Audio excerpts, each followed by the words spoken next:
လူခက်ခဲနေတာပေါ့နော်အဲ့လိုခက်ခဲတဲ့အချိန်မှာတော့မှပဲဒါရဲစစ်သားနဲ့သူတို့နန်းစီတန်ဝန်ထမ်းတွေဒီလိုမျိုးစီလာဝယ်တယ်ဆိုရင်လိုသလောက်ရောင်းပေးရမယ်ဆိုတဲ့ညွှန်ကြားချက်ကပြည်သူထပ်ပြီးတော့ဒါဖိနှိပ်တာပြည်သူတက်ပို့ပြီးတော့အခွင့်အရေးယူလိုက်တာနဲ့တူတူပဲပေါ့နော်ဒီစစ်ပွဲကအမေရိကန်နဲ့အီရန်စစ်ဖြစ်နေတယ်ဆိုတာထက်ပေါ့နော်ရေနံစွမ်းအင်နဲ့ကမ္ဘာစီးပွားရေးကိုဘသူထိမ့်မလဲဆိုတဲ့ပြိုင်ပွဲတစ်ခုကိုညှစ်တွေ့နေရမင်္ဂလာပါခင်ဗျຫນွေဦးတော်လန်ရေးနဲ့ပတ်သက်တဲ့သတင်းတွေကိုနားဆင်နိုင်ရန်အတွက်စောင့်မျှော်အားပေးကြဖို့တောင်းဆိုပါရခင်ဗျဒါမြန်မာရဲ့ဒါပြည်တွင်းဒါအခြေအနေကလည်းပေါ့နော်ဒါပြည်သူတွေနေ့စဉ်နဲ့မျှဒုက္ခတွေအများကြီးပဲကြုံတွေ့နေရတာရှိပါတယ်အဓိကဒီလောင်စာကြီးအခက်အခဲတွေကလည်းနေ့စဉ်ကြုံတွေ့နေရတဲ့တကယ်ကြီးမားတဲ့အခက်အခဲကြီးတစ်ခုလိုမျိုးဖြစ်လာနေတယ်ပေါ့နော်ပြီးတော့ဒါပြည်တွင်းမှာရှိတဲ့ဒါတိုက်ပွဲတွေကြောင့်မလို့လဲဒါစစ်ပေးရှောင်ရတဲ့ကိစ္စမျိုးတွေကုန်စည်နှုန်းကြီးမြင့်တဲ့ကိစ္စမျိုးတွေပေါ့နော်ဒါလုပ်ငန်းတွေဒါလေပတ်လို့မရနိုင်တော့တဲ့အခြေအနေမျိုးတွေပြီးရင်အလောက်ကန်ခွင့်လန်းရှားပါတဲ့ကိစ္စမျိုးတွေကစအများကြီးပဲကြုံတွေ့နေရတာရှိသလိုပေါ့နော်စစ်ကောင်စီရဲ့နေ့စဉ်နဲ့မျှဖိနှိပ်မှုတွေကြောင့်မလို့စိတ်ဆင်းရဲကိုယ်ဆင်းရဲဖြစ်နေကြတဲ့အခြေအနေတွေကလည်းအများကြီးရှိပါတယ်အဲ့တော့ဒီအခြေအနေမှာဒါတဖြည်းဖြည်းနဲ့ပေါ့နော်ဒီခုနလောင်စာစီအခက်အခဲကတကယ်ကြီးမားတဲ့အခက်အခဲတစ်ခုလိုမျိုးဖြစ်လာနေတော့ဒီအီရန်နဲ့အမေရိကန်ကိစ္စကလည်းနေ့စဉ်နဲ့မျှထူးခြားတဲ့ဖြစ်စဉ်တွေရှိလာတယ်ဒီအပေါ်မှာဒါစိတ်ဝင်စားပြီးတော့ပေါ့နော်ဒီစစ်ပွဲမြန်ပြီးမှပဲဒါတွေအဆင်ပြေလိမ့်မယ်ဆိုတဲ့မျှော်လင့်ချက်နဲ့ဒါစောင့်ကြည့်နေကြတဲ့ပြည်သူတွေလည်းအများကြီးပဲရှိကြပါလိမ့်မယ်ပေါ့နော်အဲ့တော့ Trump ကဒါ Hormuz ရေလက်ကြားနဲ့ပတ်သက်လို့ဒါ48နာရီရာဇံပေးလိုက်တာရှိတယ်ပေါ့နော်ဒီဥစ္စာနဲ့ပတ်သက်လို့လည်းအားလုံးသိပါလိမ့်မယ် Hormuz ရေလက်ကြားကိုပိတ်ထားတယ်ဆိုရင်စွမ်းအင်ဆိုင်ရာနေရာတွေကိုအဓိကထားပြီးတော့ကြီးမားမားတိုက်ခိုက်မှုလုပ်မယ်ဆိုတဲ့ပုံစံမျိုးနဲ့ဒါချင်းချောက်လိုက်တဲ့စကားရှိပါတယ်ပေါ့နော်အဲ့ဟာအပေါ်မှာပေါ့နော်ဘာတွေဖြစ်လာမလဲဆိုပြီးတော့စိုးရင်ပူပန်ခဲ့ကြရလဲရှိသလိုပေါ့နော်ဒီအခြေအနေကဘလို့တွေပြောင်းလဲသွားလဲဆိုတဲ့ဟာတွေကိုလည်းဒါကျွန်တော်တို့ဆက်လက်ပြီးတော့သုံးသပ်ကြည့်အောင်ပေါ့နော်ဒီလိုမျိုး48နာရီရာဇံပေးခဲ့ပါတယ်ဆိုတဲ့ Trump ကအခုတော့ဒါကောင်းမွန်ပြီးတော့အကျိုးဖြစ်ထွန်းတဲ့ဆွေးနွေးမှုတွေပြုလုပ်ပြီးရင်သူတိုက်ခိုက်မယ်လို့ပြောခဲ့တဲ့တိုက်ခိုက်မှုတွေကို9ရက်ကြာပြန်ပြီးတော့ရွှေ့ဆိုင်းလိုက်တယ်ဆိုပြီးတော့ဒါဒီအမေရိကန်စစ်တပ်ကိုသူကအမိန့်ပေးခဲ့တယ်ဆိုပြီးတော့သိရတယ်ပေါ့နော်ဒါ23ရက်နေ့ကပြောခဲ့တာဖြစ်တယ်ပြီးခဲ့တဲ့2ရက်ကအမေရိကန်ပြည်ထောင်စုနဲ့အီရန်နိုင်ငံတို့ကရှေ့လေပိုင်းရှိစစ်ပွဲတွေနဲ့ပတ်သက်ပြီးတော့ကောင်းမွန်တဲ့ဆွေးနွေးမှုတွေပြုလုပ်ခဲ့တဲ့အပေါ်ဝမ်းမြောက်မိတယ်ဆိုပြီးတော့လေ Trump ကသူ့ရဲ့ social media ပေါ်မှာရေးသားခဲ့တာရှိပါတယ်အဲ့တော့ဒီကြေညာမှုရဲ့နောက်ွယ်ကရည်ရွယ်ချက်တွေကိုလည်းဒါဝေဖန်သုံးသပ်မှုတွေရှိနေတယ်ပေါ့နော်Trump ကဘာလို့ဒီလိုပြောခဲ့တာလဲပေါ့နော်ဒီလိုမျိုးပြောတဲ့နောက်မှာပေါ့နော်ဘာတွေဖြစ်ပျက်သွားသလဲဆိုတဲ့ဟာတွေလည်းရှိပါတယ်အဲ့တော့ဒီ social media ပေါ်မှာတင်ခဲ့တဲ့ Trump ရဲ့ကြေညာချက်ကြောင့်မလို့ဖေဖော်ဝါရီ28ရက်ဒီစစ်ပွဲစပါပြီဆိုတဲ့နေ့ကနေပြီးတော့ရင်းနှံဈေးတွေကတောက်လျှောက်ထိုးပြီးတော့တက်လာတဲ့ရင်းနှံဈေးတွေကရုတ်တရက်ဆိုသလိုဒါပြုတ်ကျသွားခဲ့တာတွေရှိပါတယ်ပေါ့နော်ဒီအခြေအနေပေါ်မူတည်ပြီးတော့ Trump ကစစ်ပွဲဖြစ်လို့တက်လာတဲ့ရင်းနှံဈေးတွေပြန်ကျအောင်တမင်နီးလန်းရှာနေတာပါဆိုပြီးတော့လည်းဝေဖန်နေကြရရှိတယ်အဓိကတော့သူကစားနေတယ်ဆိုတဲ့ပုံစံမျိုးကိုလည်းပြောကြရတယ်လည်းရှိတယ်ပေါ့နော်အဲ့တော့စွမ်းအင်အကျက်တဲကလည်းတော်တော်လေးကိုရိုက်ခတ်နေတဲ့အနေအထားဖြစ်ပါတယ်ဒါစစ်ဖြစ်နေတဲ့နိုင်ငံတွေဒါမကပေါ့နော်ဒါအခြားသောနိုင်ငံတွေပါအခက်အခဲတွေအများကြီးကြုံတွေ့နေရတာရှိပါတယ်လောင်စာဆီတင်သွင်းမှုကိုအဓိကအားထားရတဲ့နိုင်ငံတွေပြီးရင်စီးပွားရေးအားနည်းပါလေဆိုတဲ့နိုင်ငံတွေပြီးရင်ဒါပြည်တွင်းဒါမငြိမ်မသက်ဖြစ်နေပါလေဆိုတဲ့နိုင်ငံတွေကဒီတန်တွေကိုအများကြီးခံစားရတာရှိပါတယ်အဲ့တော့မြန်မာကလည်းအလူးလဲခံရတယ်လို့ပြောရမှာပါဘာကြောင့်လဲဆိုတော့လောင်စာဆီတင်သွင်းမှုကို100%အားကိုးနေရတဲ့နိုင်ငံလည်းဖြစ်တယ်ပြီးရင်စီးပွားရေးအားနည်းနေတဲ့နိုင်ငံလည်းဖြစ်တယ်ပြီးရင်ပြည်တွင်းမှာစစ်ပွဲတွေနဲ့မငြိမ်မသက်ဖြစ်နေတဲ့နိုင်ငံလည်းဖြစ်လို့ဒီမြန်မာကဒီအခြေအနေတွေကိုတော်တော်လေးခံစားနေရတဲ့အနေအထားရှိပါတယ်အဲ့တော့ဒါတွေအားလုံးနဲ့အကုန်အကျုံးဝင်နေတဲ့နိုင်ငံမှာရှိတဲ့ပြည်သူတွေကပို့ပြီးတော့ဒုက္ခရောက်ကြတယ်ဗောနော်အခြားနိုင်ငံတွေမှာဒီစီတက်တာတွေစီဈေးနှုန်းတွေတက်သွားရတယ်ရှိတယ်ဆိုပေမဲ့စီပြက်လက်တာမျိုးဒါမကြုံသေးဘူးဗောနော်ဒါပေမဲ့ဒီမြန်မာနိုင်ငံမှာကြတော့ဗောနော်တချို့နေရာတွေတချို့ဒေသတွေတချို့ရွာတွေဘက်မှာဆိုရင်ဒီလောင်စာဆီနဲ့ပတ်သက်လို့ဗောနော်လုံးဝကိုပြတ်တောက်သွားတဲ့အနေအထားမျိုးတွေဖြစ်ပေါ်နေတာတွေရှိလာပါတယ်အဲ့တော့တနိုင်ငံလုံးကပြည်သူတွေအခုလိုမျိုးဒုက္ခရောက်နေတာတောင်မှပဲစစ်ကောင်စီကအခွင့်အရေးပိုယူနိုင်ဖို့အတွက်စီမံနေတာတွေလည်းရှိလာပါတယ်အဓိကဘာလဲဆိုတော့ဒီ73စီအယောင်းဆိုင်တွေကိုသူကကြီးညာချက်ထုတ်တယ်ဗောနော်73စီအယောင်းဆိုင်တွေကိုသူကစီကိုလာခွဲတန်းနေပေးတယ်ပေးပြရနဲ့ဒီစီတွေကိုပေါ့နော်သူကအရန်အနေနဲ့ထားဖို့အတွက်ညွှန်ကြားတာတစ်ချက်ရှိတယ်ဗောနော်အဲ့ဒါဘာလဲဆိုတော့ဒီအယောင်းဆိုင်အားလုံးကရဲစစ်တပ်နဲ့စစ်ကောင်စီဝန်ထမ်းတွေအတွက်အရေးပေါ်စီတွေထားရှိဖို့ညွှန်ကြားလာတာရှိပါတယ်ရဲစစ်တပ်နဲ့ဒါဝန်ထမ်းတွေပေါ့နော်နန်းစီဒီယန်တွေဒီလူတွေကစီလာဝယ်ပြီဆိုတဲ့ခါကျရင်ညင်းလို့မရဘူးလိုတလောက်ရောင်းပေးရမယ်ဆိုပြီးတော့ညွှန်ကြားလာတာရှိပါတယ်ပေါ့နော်အဲ့တော့စစ်ကောင်စီကဒီလောက်ထိပြည်သူတွေခက်ခဲကြက်တဲနေရတော့မှပဲသူကခေါင်းတစ်လုံးပိုတာသလိုမျိုးနဲ့ပေါ့နော်အခွင့်အရေးပိုယူဖို့စူးစမ်းနေတာရှိပါတယ်ဒီလိုပုံစံမျိုးပဲဒါကရှေ့မှာကတည်းကအစဉ်ဆက်လုပ်ခဲ့တဲ့ဟာပေါ့နော်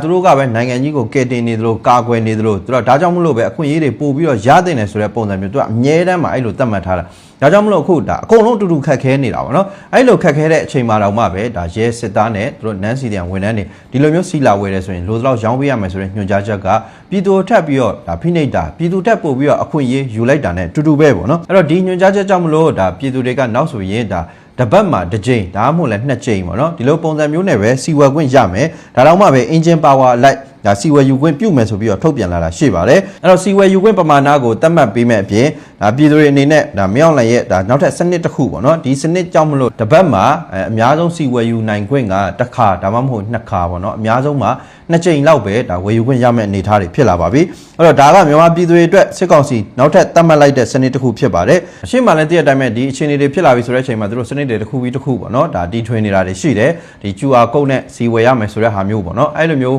ဝယ်ဖို့အတွက်လုပ်တဲ့အခါမှာလည်းမပြေလည်တာတွေရှိတယ်ဘာကြောင့်လဲဆိုတော့ဒီနံပါတ်တွေပွားထားတဲ့ဟာတွေရှိတယ်ပေါ့နော်အဲ့လိုမျိုးပွားထားတဲ့ကားတွေနဲ့ဒါတကယ်ဒါအခွန်နေဆောင်ပြီးတော့ဒါစီးနေတဲ့ပိုင်ရှင်အစစ်မှန်တွေနဲ့ဂျားကပြဿနာတွေကလည်းရှိနေတာဖြစ်ပါတယ်ပြီးရင်ဒ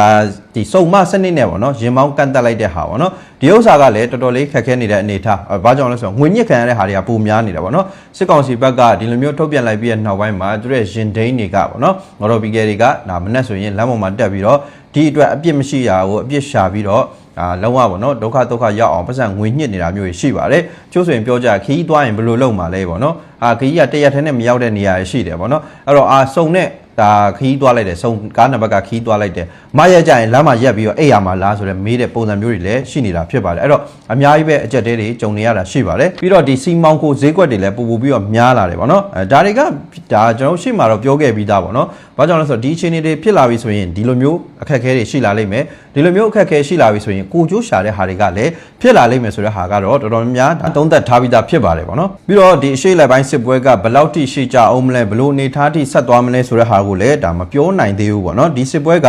ရေရှည်ဖြစ်လာမယ်ဆိုရင်ကမာမှာပေါ့နော်လုံးဝတမိုင်းဝင်စေမဲ့တမိုင်းတွင်စေမဲ့တကယ်စွမ်းရင်အကျက်တဲတစ်ခုထီကိုဒါဥတီလာနေပြီဆိုပြီးတော့ပြောအဲကြောင့်မလို့ဒီစစ်ပွဲကရေရှည်ဖြစ်လာမယ်ဆိုရင်1980လောက်ကဖြစ်ခဲ့တဲ့ဒီရေနံပြက်လက်မှုတွေပေါ့နော်စွမ်းရင်အကျက်တဲကိစ္စတွေအဲ့ဟာရဲ့ပြီးရင်ဒါရုရှားယူကရိန်းပေါ့နော်ဒီစစ်ပွဲကြောင့်ဖြစ်လာတဲ့ခုနလိုစွမ်းရင်အကျက်တဲတွေဒီခါတွေအားလုံးပေါင်းတာထက်တောင်ပို့ပြီးတော့ဆိုးတဲ့အနေအထားမျိုးထိရောက်သွားနိုင်တယ်ဆိုပြီးတော့သတိပေးထားတာရှိပါတယ်။ Trump ကတော့ဒါဆွေးနွေးမှုတွေကအလွန်ကောင်းတယ်ဆိုပြီးတော့ပြောခဲ့ပေမဲ့ဒါ Trump ရဲ့ကြီးညာမှုနဲ့ပတ်သက်လို့ Iran ဘက်ကအတီးပြုတ်လာတာလည်းမရှိသလိုညှင်းဆိုထားတာလည်းမရှိသေးဘူးပေါ့နော်။ဒါ့အပြင် Iran ကအမေရိကန်နဲ့တိုက်ရိုက်ဆွေးနွေးမှုမျိုးလုံးဝမရှိကြောင်းလည်းတုံ့ပြန်ခဲ့တာရှိပါတယ်။အဒီကတော့တရုတ်စာကမှန်တယ်မှားတယ်ဆိုတဲ့ဟာမျိုးတို့မပြောပေမဲ့ပေါ့နော်တိုက်ရိုက်ဆွေးနွေးမှုတွေလုံးဝမရှိဘူးဆိုတဲ့အကြောင်းကိုတော့တုံ့ပြန်ထားတာတွေ့ရပါတယ်အဲ့တော့ Trump ပြောတဲ့ trade ကဒီဆွေးနွေးမှုကဘာအကြောင်းအရာတွေဆွေးနွေးတယ်ဘာတွေကောင်းမွန်တယ်ဆိုတာကိုတော့မသိရပါဘူးဒါပြင်ဒါအခြားနိုင်ငံတွေပါစစ်ပွဲမှာပါလာနိုင်ခြေရှိတယ်ဆိုပြီးတော့လည်းသုံးသပ်နေကြတဲ့သူတွေရှိပါတယ်ပို့ပြီးတော့ဒါကြီးမားတဲ့စစ်ပွဲအတွင်းကိုသွားမလားဆိုတဲ့ဟာတွေကလည်းဒါအချက်လက်တွေကညွှန်ပြနေတယ်ပေါ့နော်။ဘာကြောင့်လဲဆိုတော့ Iran ရဲ့ drone တွေပြီးရင် drone တွေပေါ့နော်။ဒီလိုမျိုး drone တွေကိုဒါ American Syscan တွေလက်ခံထားပါတယ်ဆိုတဲ့နိုင်ငံတွေစီကိုဒါပစ်ခွဲနေတာတွေရှိတယ်ပေါ့နော်။ American Syscan တွေကိုတိုက်တယ်ဆိုပေမဲ့အဲ့နိုင်ငံတွေပါထိခိုက်နေတာတွေရှိလာတယ်။အဲ့တော့အခြားနိုင်ငံတွေလည်းခံနေရတဲ့အနေထိုက်နိုင်ခြေမြင့်လာနေပြီဆိုပြီးတော့ဒါ Wall Street Journal ကနေပြီးတော့မတ်လ23ရက်နေ့မှာဖော်ပြလိုက်တာရှိပါတယ်။ဘာကြောင့်လဲဆိုတော့ Iran ပြစ်ခတ်လိုက်ပါဆိုတဲ့ဒုံးတွေကသူတို့နိုင်ငံတွေကိုကြားတယ်ကာကွယ်ရတာရှိတယ်ပေါ့နော်။ထိခိုက်တာတွေရှိတယ်။ဒါတွေကိုလုံးဝဒါရေရှည်ကြီးဖြစ်လာမယ်ဆိုရင်သူတို့လည်းသိမခံနိုင်တော့ဘူး။မြန်ပွဲပြတ်ဖို့အတွက်တစ်ဖက်ကနေကူမယ်ဆိုတဲ့ပုံစံမျိုးတွေကမြင်တွေ့နေရပြီဆိုပြီးတော့ဒီ journal ကနေပြီးတော့ထုတ်ပြန်ခဲ့တာဖြစ်ပါတယ်။အဲ့တော့ပြောမယ်ဆိုရင်ဒီစစ်ပွဲကအခြားနိုင်ငံအများပြားကိုထိခိုက်တယ်။စစ်ပွဲရဲ့ပြစ်ခတ်မှုတွေခုနလိုပေါ့နော်ဓာတ်ရိုက်ပြစ်ခတ်မှုတွေကြောင့်မလို့ဓာတ်ရိုက်ထိခိုက်တာတွေရှိသလိုဒီရေနံဈေးပေါ့ဟော်မုရေလက်ကြားဒီဥစ္စာကိုပိတ်ဆို့တယ်အကြောင်းမျိုးကြောင့်မလို့ပိတ်ဆို့ထားခံရပါပေါ့နော်ဟိုဘက်လည်းမသွားရဲဒီဘက်လည်းမသွားရဲပုံစံမျိုးနဲ့ရက်တက်နေရတာရှိတယ်ပေါ့နော်အဲကြောင့်မလို့ဒီစီတယ်လမ်းကြောင်းတွေဒုက္ခရောက်ပြီးတော့လောင်စာဆီရရှိမှုတွေအခက်အခဲတွေအများကြီးဖြစ်လာစေတယ်ဒါတွေကလည်းအခြားနိုင်ငံတော်တော်များများကိုသူကဒီတွယ်ဝိုက်ပြီးတော့ထိခိုက်တဲ့ပုံစံမျိုးတွေဖြစ်လာစေပါတယ်ဒါကြောင့်မြန်မာနိုင်ငံသားတွေဆိုရင်ပေါ့နော်တခြားနိုင်ငံမှာဒါထိုင်းမှာဆိုလည်းထိုင်းမှာပေါ့နော်သွားပြီးတော့ဒါအလုပ်သမားလုပ်ကြရရှိတယ်အောက်ခြေလုပ်ငန်းတွေဝင်လုပ်ပြရရှိတယ်အဲ့လိုမျိုးပေါ့နော်ဒါအလုပ်သမားတွေတော့မှအခုဆိုရင်တို့အလုပ်ရှင်တွေကအလုပ်ဖြုတ်ပလိုက်တာတွေရှိတယ်ပေါ့နော်တပတ်စာလောက်ကြိုပေးပြီးတော့သွားကျင်တဲ့နေရာသွားတော့မင်းတို့မမြင်ကျင်တော့ဆိုပြီးတော့အလုပ်ဖြုတ်ပလိုက်တာတွေကြောင့်မလို့အလုပ်လက်မဲ့တွေကစားပို့ပြီးတော့များလာနေတယ်သူတို့ရဲ့အကြောင်းပြချက်ကလည်းဒီလောင်စာကိစ္စပဲပေါ့နော်လောင်စာကလည်းအကြောင်းပြချက်ဆိုပေမဲ့လည်းတကယ်လည်းလက်တွေ့အကုန်လုံးကခံစားနေရတဲ့ဒုက္ခတွေဖြစ်တယ်ပေါ့နော်အဲ့တော့ဒီစစ်ပွဲရဲ့ရိုက်ခတ်မှုကဓာတ်ရိုက်ထိခိုက်တဲ့နေရာတွေရှိသလိုတွယ်ဝိုက်ပြီးတော့ထိခိုက်တဲ့နိုင်ငံတွေလည်းအများပြားရှိလာနေတဲ့အနေအထားပါအဲ့တော့ဒီအချိန်ဒီမှာအမေရိကန်ရဲ့ဒါမိတ်ဖက်အာရပ်နိုင်ငံတွေကနိုင်ငံတချို့ကပေါ့နော်အမေရိကန်ဘက်ကနေပြီးတော့ဒါရက်တည်တဲ့ပုံစံမျိုးနဲ့အမေရိကန်ရဲ့စစ်စင်ရေးတွေမှာထဲထဲဝင်ကူညီတဲ့အဆင့်ထိတက်လန်းလာနေပြီဆိုပြီးတော့ဆိုထားတာတွေ့ရတယ် ဒါမဲ့ဒီအာရနိုင်ငံအားလုံးလိုလိုကအီရန်နဲ့တိုက်ရိုက်စစ်ဖြစ်ခြင်းတဲ့အဆင့်မျိုးကိုမလိုချင်တဲ့အကြောင်းပြောထားသလိုလက်ရှိအခြေအနေအထိတော့အတိအလင်းဒီစစ်ပွဲထဲမှာဝင်ပါတဲ့အနေအထားမျိုးတော့လည်းမတွေ့ရသေးဘူးပေါ့နော်ဒါပို့ပြီးတော့ဖြစ်လာနိုင်ခြေရှိတယ်ဆိုပြီးတော့သုံးသပ်ကြတာဖြစ်ပါတယ်ဒါပေမဲ့လည်းဒီအီရန်ပေးနေတဲ့စစ်ရေး PR ကပေါ့နော်ဒီနိုင်ငံတွေကိုဒီစစ်ပွဲတွေကိုဝင်ပါဖို့အတွက်တွန်းပို့နေတဲ့အချက်တစ်ခုဖြစ်လာစေလိမ့်မယ်ဆိုပြီးတော့လည်းပြောထားတာတွေ့ရတယ်ပေါ့နော်အဲ့တော့ sorry နိုင်ငံသားရဲ့ဝင်ကြီးဖြစ်တဲ့ Faisal bin Farhan ကဒါ sorry ရဲ့စိတ်ရှည်တီးခံမှုမှာအကန့်အသတ်ရှိတယ်ဆိုပြီးတော့သတင်းတောက်တွေကိုပြောခဲ့သလိုအီရန်ရဲ့ဒရုန်းတွေက sorry ရဲ့မြို့ကြီးတွေကိုမကြာတခဏဒါတိုက်ခိုက်နေတဲ့ပုံစံမျိုးဖြစ်လာတဲ့အတွက်ပေါ့နော်ဒီ sorry အစိုးရကနိုင်ငံရဲ့အနောက်ပိုင်းမှာရှိတဲ့သူတို့ရဲ့လေတပ်စခန်းကိုအမေရိကန်ကိုအသုံးပြုခွင့်စစ်စင်ရေးအတွက်အသုံးပြုခွင့်ပေးလိုက်တယ်ဆိုတဲ့အကြောင်းလည်းသိရပါတယ်ဒီလိုပဲပေါ့နော် UAE ဆိုတဲ့နိုင်ငံကလည်းအစိုးရအဖွဲ့မှာဒီအီရန်ကိုပါဝင်တိုက်ခိုက်ဖို့ပေါ့နော်ဆွေးနွေးညှင်းခုန်မှုတွေစတင်နေပြီဆိုပြီးတော့လည်းသိရပါတယ်အဲ့တော့အာရပ်နိုင်ငံတွေကအီရန်နဲ့စစ်ရေးပဋိပက္ခတွေတိုက်ရိုက်မဖြစ်ချင်ပေမဲ့လည်းသူတို့ရဲ့ရေနံနဲ့စွမ်းအင်ဆိုင်ရာအဆောက်အုံတွေကိုအီရန်ကတိုက်ခိုက်လာတာတွေကြောင့်မလို့အီရန်ပေါ်ကိုဒါလက်တုပ်ပြန်ဖို့အတွက်ဖြစ်လာစေနိုင်ပါတယ်ဆိုပြီးတော့လည်းပြောကြရရှိပါတယ်တရုတ်နိုင်ငံသားရေးဝန်ကြီးဌာနကလည်းဒါစစ်ပွဲသာထပ်မံပြီးတော့ကျေပြန့်လာမယ်ဆိုရင်ထိန်းချုပ်လို့မရတော့တဲ့အခြေအနေအထိကိုရောက်သွားစေလိမ့်မယ်ဆိုပြီးတော့သတိပေးထားသလိုဒါအီရန်ရဲ့ဒါအဓိကမဟာမိတ်ဖြစ်တဲ့ရုရှားကလည်းပြောထားရှိတယ်ဒီတိုက်ခိုက်မှုတွေကိုချက်ချင်းရပ်တန့်ပေးကြဖို့ဆိုပြီးတော့တောင်းဆိုနေရတယ်လည်းတွေ့ရပါတယ်နောက်တစ်ခုဖြစ်တဲ့ပေါ့နော်ဒီအစ္စရေးဝန်ကြီးချုပ်ဒါနေတန်ယာဟုကကြတော့Hamas ဆိုတာကကြတော့အီရန်ကကြောတော့နောက်ခံပြုတ်ထားတဲ့လက်နက်ကိုင်အဖွဲ့တွေဖြစ်ပါတယ်အဲ့တော့ဒီ Hamas ကိုကြောတော့နောက်ခံပြုတ်ထားတဲ့အီရန်ကိုသူကဒီရေရှည်စစ်ပွဲဆက်လုပ်သွားဖို့ဆိုပြီးတော့သူကပြောထားရည်လည်းရှိသလိုဒီ Lebanon ကအီရန်ရဲ့ကြောတော့နောက်ခံပြုတ်ထားတဲ့ Hezbollah အဖွဲ့တွေပေါ်မှာလည်းမြေပြင်စစ်စင်ရေးတွေတိုးမြင့်ပြီးတော့ဒီစစ်ပွဲကပေါ့နော်နောက်ထပ်ရသရပတ်ပေါင်းများစွာတိုက်ရအောင်မယ်ဆိုပြီးတော့လည်းသတိပေးထားတာမျိုးတွေ့ရတယ်ပေါ့နော်အခြေအနေတွေကတော့တော်တော်လေးကိုရှုပ်ထွေးတဲ့အနေအထားပေါ့နော်ဆက်လက်ပြီးတော့ဒါဒီတိုက်ခိုက်မှုတွေဆက်ရှိနေမယ်ဆိုရင်ဒီစစ်ပွဲကပို့ပြီးတော့ကျေပြန့်တဲ့စစ်ပွဲကြီးတစ်ခုအသွင်ပြောင်းသွားနိုင်ခြေရှိတဲ့အချက်တွေကိုဒါပြောပြထားတာဖြစ်ပါတယ်အဲ့တော့ဒီအခြေအနေမှာအမေရိကန်ကဘာလိုချင်တာလဲဘာလိုအပ်တာလဲအီရန်ကရောဘာလိုလားတာလဲပေါ့နော်ဒါတွေကရောဖြစ်နိုင်ခြေရှိသလားဒီဥစ္စာတွေကဘယ်လောက်ထိရိုက်ခတ်နိုင်တယ်လဲဆိုတဲ့အကြောင်းတွေလည်းကျွန်တော်တို့ဆွေးနွေးဖို့လိုပါတယ်အဲ့တော့အမေရိကန်ကလည်းသူ့မှာလိုလားတဲ့အချက်တွေရှိတယ်ပထမတစ်ချက်ကတော့ဒီ Hormuz ရေလက်ကြားဒီရေလက်ကြားကိုမပိတ်ဆို့စေချင်ဘူး။ဘာကြောင့်လဲဆိုတော့ဒီနေရာကကမ္ဘာရေနံရဲ့20%လောက်အထိကိုဒါဖြတ်တန်းသွားလာနေတဲ့နေရာတစ်ခုဖြစ်တယ်။အဲ့တော့ဒီနေရာကိုပိတ်လိုက်မယ်ဆိုရင်ကမ္ဘာလုံးဆိုင်ရာအခက်အခဲတွေအများကြီးပိုဖြစ်လာတဲ့ဒီနေ့ဒီအချိန်တွေဖြစ်လာစေတဲ့အကြောင်းအရာတွေပေါ့လေနော်။ဒါကြောင့်ဒါရေလက်ကြားမပိတ်ဖို့အတွက်ကိုလွတ်လပ်စွာသွားလာဖို့အတွက်ကိုသူတို့ကလိုလားတယ်။ပြီးတော့ဒေတာတွင်တိုက်ခိုက်မှုတွေရပ်ဖို့အတွက်အဓိကတော့ဓာတ်ရိုက်မဟုတ်ဘဲနဲ့ဒီ proxy war ပုံစံမျိုးနဲ့အီရန်ကတိုက်ခိုက်တာတွေရှိတယ်ခုန Hezbollah တို့ဒါ Hamas တို့ပေါ့နော်ဒီလိုမျိုးအဖွဲ့တွေကိုဒါ proxy war ပုံစံမျိုးတွေနဲ့တိုက်ခိုက်တာမျိုးတိုက်ခိုက်ခိုင်းတာမျိုးတွေရှိတယ်ပေါ့နော်အသုံးပြုတာမျိုးတွေရှိတယ်အဲ့တော့အဲ့ဥစ္စာတွေကိုရပ်တန့်စေဖို့အတွက်လည်းသူကလိုလားတယ်နောက်တစ်ခုစွမ်းအင်နဲ့စီးပွားရေးမတည်မငြိမ်ဖြစ်အောင်လုပ်တာတွေမရှိစေချင်ဘူးအဲ့ဒါခုနပြောတဲ့ဒီ Hormuz ရေလက်ကြားကိုကန့်သက်တာထိန်းချုပ်တာပေါ့နော်အဲ့ဟာအဓိကပါပဲအဓိကတော့ဒီရေနံဈေးတက်လာမယ်ဆိုရင်ကမ္ဘာစီးပွားရေးထိခိုက်တယ်ကမ္ဘာစီးပွားရေးထိခိုက်တယ်ဆိုတဲ့ကမ္ဘာဆိုတဲ့အထက်မှာအမေရိကန်လည်းပါတယ်ပေါ့နော်အဲ့တော့ဒီဖောင်းပွားမှုတွေကလည်းအမေရိကန်လည်းကြုံရတယ်ဒါကြောင့်မလို့ရေနံဈေးတွေမထိခိုက်စေချင်ဘူးပြီးတော့ဒါအမေရိကန်နေနဲ့အီရန်ကိုဆွေးနွေးမှုတွေမှာပါလာစေချင်တယ်ဆိုတော့ဒါကဒီလိုမျိုးစစ်ပွဲဆလိုက်ပြီဆိုတဲ့ကသူကဆွေးနွေးမှုလှုပ်ချင်တယ်ပေါ့နော်ရှေ့မှာဆွေးနွေးခဲ့တာတွေအဆင်မပြေလို့နောက်ဆုံးလှုပ်ရပါတယ်ဆိုတဲ့ပုံစံမျိုးနဲ့လည်းပြောထားတာရှိတဲ့အတွက်ပေါ့နော်ဒါသဘောတူမှုတွေရဖို့အတွက်ဒါသူကလိုလားတယ်ပေါ့နော်ပြီးတော့သူရဲ့အဓိကအချက်ဖြစ်တဲ့အီရန်ကိုနျူကလ িয়ার ဒါထုတ်လုပ်မှုဒါမှမဟုတ်လည်းပိုင်ဆိုင်မှုဒါတွေနဲ့ပတ်သက်လို့ဆွန့်လွတ်စေချင်တယ်ရပ်တန့်စေချင်တယ်ဆိုတော့အမေရိကန်ရဲ့လိုလားချက်တွေကိုခြုံပြီးတော့ပြောရမယ်ဆိုရင်စစ်မတိုက်ဖက်နဲ့အီရန်ကိုထိန်းချုပ်ချင်တာလို့ပြောမှာဖြစ်ပါတယ်။အီရန်ကိုသူ့ရဲ့ထိန်းချုပ်မှုအောက်မှာထားချင်တယ်လို့ပဲဆိုရမှာဖြစ်ပါတယ်။ဒါဆိုရင်အီရန်ကရောဘာတွေလိုလားတာလဲ။အီရန်ကလည်းသိတဲ့အတိုင်းပဲအရှေ့အလယ်ပိုင်းမှာဒါဩဇာကြီးတဲ့အဖွဲ့ဖြစ်ချင်တယ်။ဩဇာကြီးတဲ့နိုင်ငံဖြစ်ချင်တယ်။ဒါကြောင့်မလို့ခုနပြောတဲ့ Hamas တို့ Hezbollah တို့ဒီအဖွဲ့တွေကိုသူက proxy group တွေအနေနဲ့ဒါထိန်းချုပ်တယ်။သူ့ရဲ့ဩဇာကိုချဲ့ထွင်တယ်ဒီဥစ္စာကိုအထိမခံဘူးပေါ့နော်။ငါတို့လာမထိနဲ့ဆိုတဲ့ပုံစံမျိုးကိုလည်းသူကလိုလားတယ်ပြီးရင်သူတို့ရဲ့လက်ရှိပေါ့နော်ဘာသာရေးအစိုးရမပြုတ်ကျစေဖို့အတွက်ကိုလည်းသူတို့ကလိုလားတယ်ပြီးတော့ဒီ Hormuz ရေ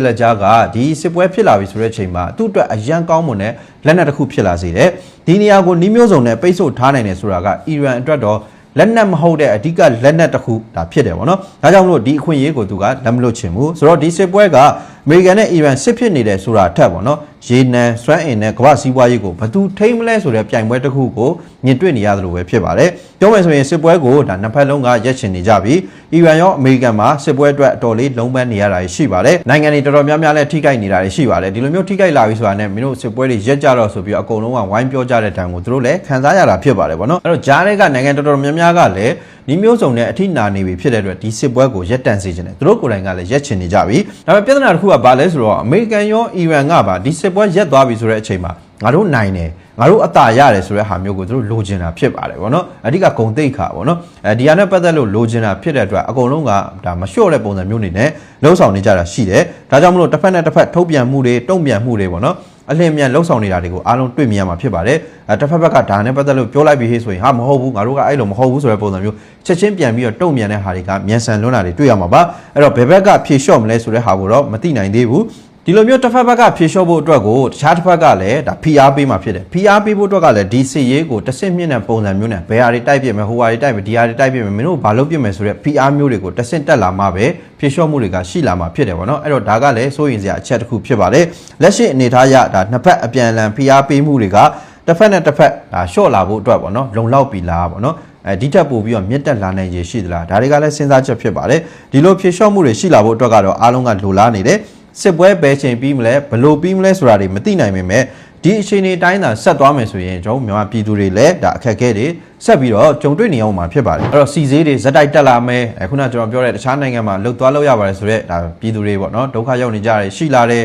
ပြီးရင်ဒီကြားထဲမှာစစ်ကောင်စီကဒါကွင်တွေ့ပြီးတော့ပေါ့နော်ဒါဖိနှိပ်တဲ့လုပ်ငန်းတွေကိုတစတစ်ခုပြီးတစ်ခုပေါ့နော်ဒါတရချင်းကြက်လာနေတဲ့ဟာတွေကြောင့်မလို့ဒါ passport ကိစ္စ visa ကိစ္စဒါတွေကစအခက်အခဲတွေအများကြီးရှိလာနေပြီဖြစ်ပါတယ်ပြီးတော့ဒါပြည်တွင်းမှာဆိုလည်းအလုပ်လက်မဲ့တွေများလာမယ်အလုပ်ကန်ခွင်လန်းတွေရှားပါလာမယ်ကုန်စည်နှုန်းတွေတက်လာမယ်ကြက်ငွေတန်ဖိုးတွေကျလာမယ်ပြီးတော့အရေးကြီးတဲ့အချက်တစ်ခုရှိပါတယ်အဲ့ဒါဘာလဲဆိုတော့ဒီအရှိအလယ်ပိုင်းစစ်ပွဲဒီတက်ပို့ပြီးတော့ကြီးကျယ်သွားတဲ့ဟေ့ဆိုရင်ကမ္ဘာရဲ့အာယုံဆိုင်မှုကဒီအရှိအလယ်ပိုင်းစီကိုရွေ့သွားနိုင်တယ်ဒီလိုမျိုးရွေ့သွားပြီဆိုတဲ့အချိန်မှာမြမအရေးနဲ့ပတ်သက်လို့စိတ်ဝင်စားမှုရောကြလာနိုင်ခြင်းရှိပါတယ်ဒါကိုအခွင့်ကောင်းယူပြီးတော့စစ်ကောင်စီကရက်ဆက်ရုံမာမှုတွေကိုနေ့စဉ်နဲ့မျှပြည်သူပေါ်မှာဒါလှုပ်ဆောင်လာနိုင်ခြင်းရှိတယ်ဖိနှိပ်မှုတွေလှုပ်ဆောင်လာနိုင်ခြင်းရှိပါတယ်အဲ့တော့မြန်မာပြည်သူတွေကပေါ့နော်ဒါပြည်တွင်းမှာရှိနေတဲ့ဒါစစ်ကောင်စီရဲ့နှီးမျိုးစုံနဲ့ဖိနှိပ်နေတဲ့ဒဏ်ကိုလည်းခံစားရတာရှိသလိုတခြားသောနိုင်ငံတွေမှာဖြစ်နေတဲ့ဒီစစ်ပွဲနဲ့ပတ်သက်တဲ့ဒဏ်တွေကိုလည်းဒါဆက်လက်ပြီးတော့ခန်းစားရနိုင်ခြေရှိတဲ့အကြောင်းပေါ့နော်ဒီစစ်ပွဲသာရေရှည်ဖြစ်နေမယ်ဆိုရင်ဒါတွေကိုလည်းဆက်ပြီးတော့ခက်ခက်ကြော်ဖြတ်ရနိုင်ခြေရှိတဲ့အကြောင်းဒီနေ့ကနေသုံးသပ်တင်ပြကြပါရစေဗျအားလုံးပဲကျေးဇူးတင်